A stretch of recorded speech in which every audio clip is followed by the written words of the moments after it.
बसा, खाली बसा.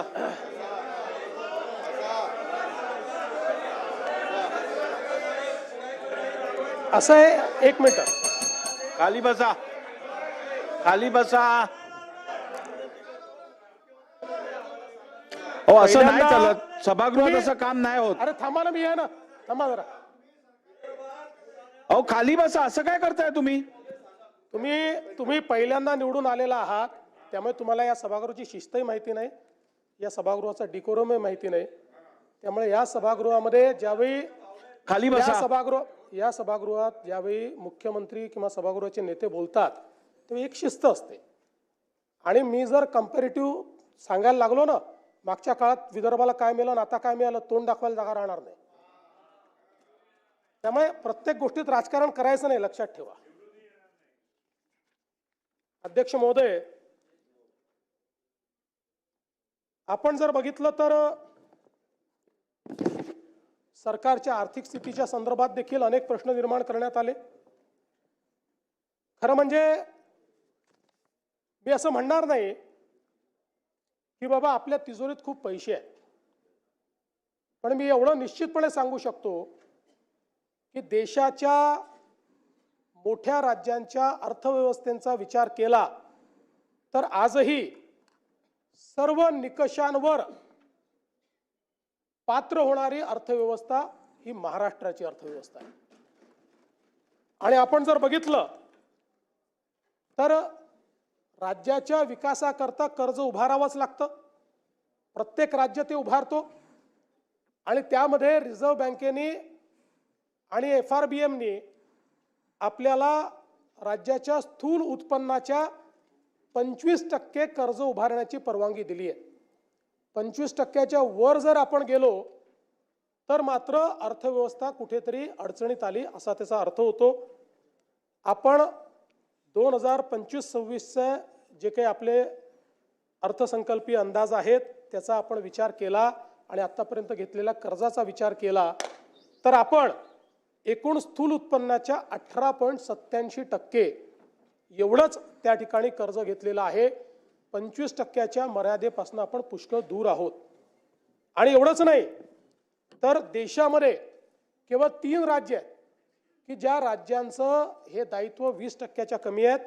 त्यातले गुजरात आहे, दुसरं ओरिसा आहे आणि तिसरं आपलं महाराष्ट्र आहे. हे सांगताना मला अतिशय आनंद होतोय. दुसरं असं आहे की राजकोषीय उत्तरदायित्वाच्या अंतर्गत आपण राजकोषीय तूट फिस्कल डेफिसिट हे 3%च्या आतमध्ये ठेवणं गरजेचं आहे. आपण लाडकी बहीण योजना आणि शेतकऱ्यांचे त्या ठिकाणी पैसे देऊन देखील आपलं फिस्कल डेफिसिट 3%च्या आतच आपण ठेवलेलं आहे. आणि याही वर्षी आता चालू जे वर्ष आहे ते संपता ते फिस्कल डेफिसिट 3%च्या आतच ठेवण्यात आपल्याला यश येईल हा मला पूर्णपणे त्या ठिकाणी विश्वास आहे. सरत्या वर्षामध्ये आपण ते 2.76% इथपर्यंतच मर्यादित ठेवलं. त्यामुळे हा जो दुसराही निकष आहे त्याही निकषावर आपली अर्थव्यवस्था ही अजून कुठेही दिवाळखोरीकडे चाललेली नाही.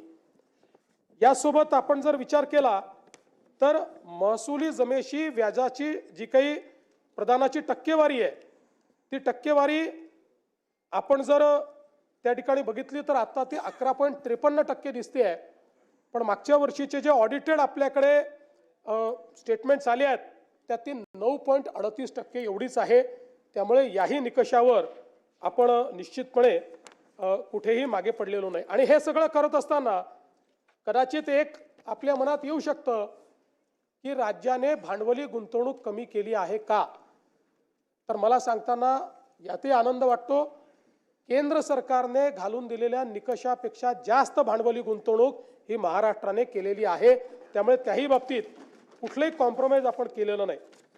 एवढंच नाही तर राजकोषीय उत्तरदायित्व विधेयकाच्या जे काही कलम 9 आहे, नियम 9, त्याचे जे काही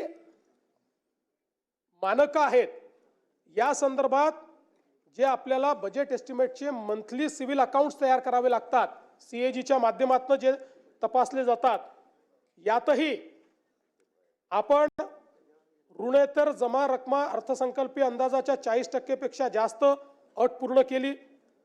राजकोषीय तूट अर्थसंकल्पीय अंदाजाच्या 45% कमी अट पूर्ण केली आणि महसुली तूट अर्थसंकल्पीय अंदाजाच्या 45% कमी ही पण अट आपण पूर्ण केलेली आहे. त्यामुळे सीएजीनी घालून दिलेल्या ज्या तिन्ही अटी आहेत त्या त्यांच्या रिपोर्टमध्ये देखील आल्या आहेत, त्या देखील आपण या ठिकाणी पूर्ण केली आहे. यासोबत महाराष्ट्र हा गुंतवणुकीतही खूप पुढे चाललेला आहे. अनेक लोक म्हणतात तुम्ही एमओयू करता, त्या एमओयूचं नेमकं काय होतं. डावोसमध्ये आपण बघितलं तर मागच्या वर्षी जवळपास आपण जी काही गुंतवणूक केली ती 15,72,654 कोटी होती. यापैकी 5,89,631 कोटी ही विदर्भामध्ये होती, 43,810 कोटी ही मराठवाड्यात होती आणि 3,58,349 कोटी ही पश्चिम महाराष्ट्रात होती आणि त्यात कोकणामध्ये 2,23,632 कोटी एवढी गुंतवणूक आपण त्या ठिकाणी केली.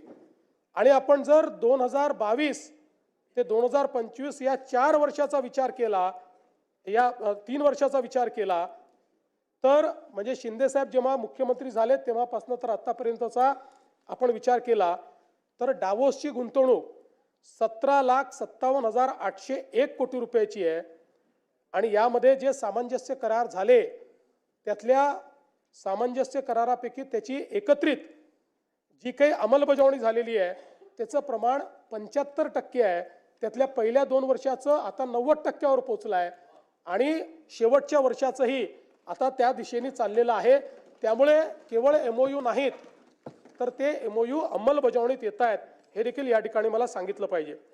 यासोबत नुसतं आपण डावोसच्या इन्व्हेस्टमेंटवर त्या ठिकाणी बोलत नाही, त्याच्या व्यतिरिक्त सामूहिक प्रोत्साहन योजनेच्या अंतर्गत आपण जी इन्व्हेस्टमेंट आणतो त्याचा जर आपण विचार केला तर तीही इन्व्हेस्टमेंट जवळपास 13,75,729 कोटी झालेली आहे आणि यातून 7,11,259 एवढ्या रोजगाराची निर्मिती होणार आहे.